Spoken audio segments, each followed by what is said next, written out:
السلام عليكم خوتي، أينما كنتم وحيث وجدتم. رانا في منطقة لي زانفاليد، وهي عبارة عن مجمع من المباني يقع في الدائرة السابعة من باريس.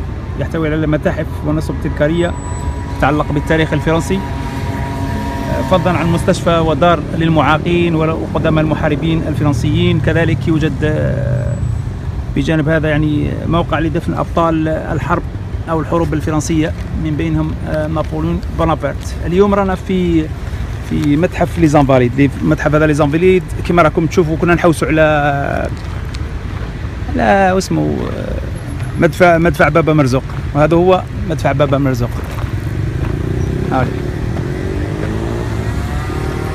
عدة قطع، مش قطعة واحدة.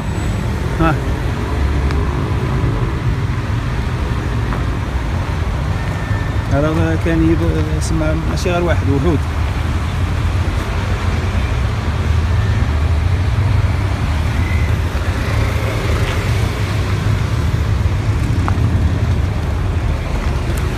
هذا المدفع طوله 7 أمتار، وكل واحد مركب كي نقولوا مدفع راهو عدة قطع.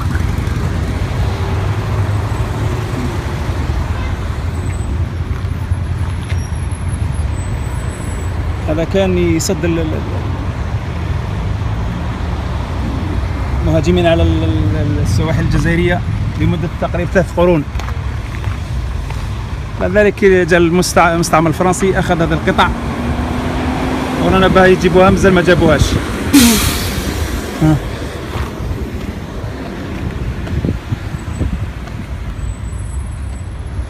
هذا المتحف العسكري الفرنسي رانا فيه. السلام عليكم.